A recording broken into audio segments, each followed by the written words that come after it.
Do you think you're too old to squat? The squatting is only for young gym people? Daniel thought exactly the same thing. He's 47 and he thought his squatting days were over, something he used to do, but not anymore. 30 days later, he squats all the way down like he's 25 again, gets up easy and his back stiffness completely gone. So in this video, I'm showing you exactly what Daniel did so you can get the same results, even if you think it's too late. 5 simple steps, no gym needed, no fancy equipment, and I put all of these steps in a free PDF guide, the same one Daniel used.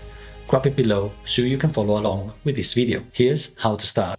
Movement 1. Warrior ankle prep. Like a warrior prepping for the battle, you need to prep your ankles. This is the secret foundation for the squat. If your ankles don't bend properly, you'll never feel comfortable getting low in the squat. Get into a half kneeling position, one knee down, one foot flat in front of you. Keep your front heel glued to the ground. Push your knee forward over your toes as far as you can. Hold for a second at the end, then come back. Do 10 slow, controlled reps, then switch sides. If this is too hard on the floor, grab a chair. Put your foot on the chair, same movement. Way easier. Your ankles need way more bend than you think to get low in the squat. This unlocks their freedom fast. Movement 2. Samurai hip flow. Now we are creating space in your hip joints.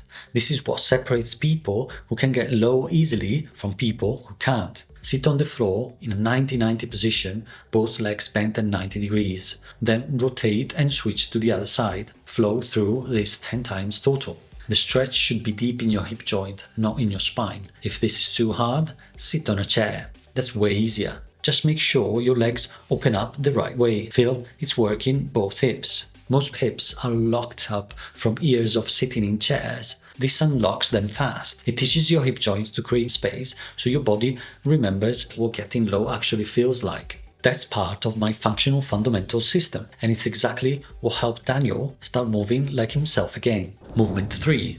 Primal squat reset. Now that your ankles and hips are opening up, we need to rewire your nervous system to remember the actual squat pattern. And we're doing it in a way that feels completely natural and safe. Stand hip width apart, lean back slightly, chest up, and lower yourself into a deep squat position. Pause at the bottom for 1 second, stand back up slowly. Start with 5 controlled reps 3 times. If you can only reach 2/3 down, that's completely fine.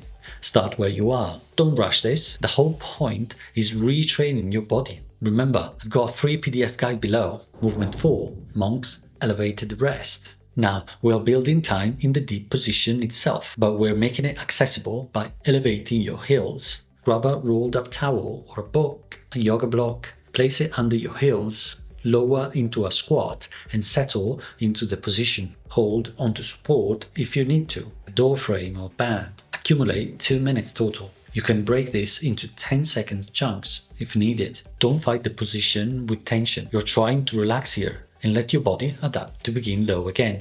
Time in position is what builds comfort. Your body needs to spend time here to remember it's a safe, natural place to be. As your ankles improve over the next few weeks, you can gradually lower the height of the elevation until you're flat on the ground. Movement 5. Natural ground leaving. This is the goal position, the way humans used to rest for thousands of years. Feet shoulder width apart, toes slightly turned out. Lower into a squat as deep as you can go comfortably. Settle your weight back onto your heels.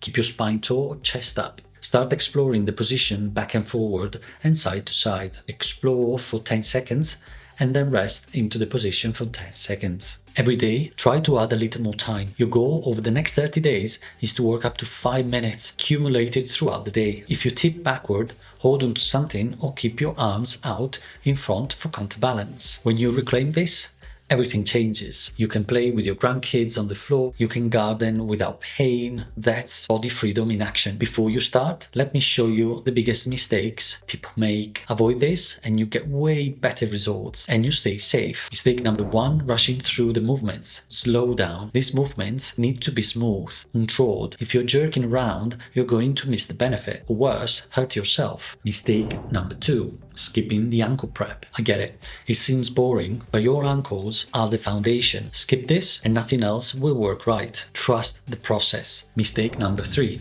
forcing depth. too early. Don't force your heels flat if your ankles aren't ready. Use the elevation. Build up slowly. Your body will adapt faster when you work with it, not against it. Remember, your body isn't broken. You are not too old. You just needed the right sequence to rebuild what modern life took away from you. Start with these 5 movements today. Test yourself in 30 days. You'll be amazed at what your body can do when you give it the right inputs. That's functional fundamentals, active awareness and body freedom, working together to build a body that lasts. Don't forget, grab the free PDF below. Thanks for watching, stay moving and take care.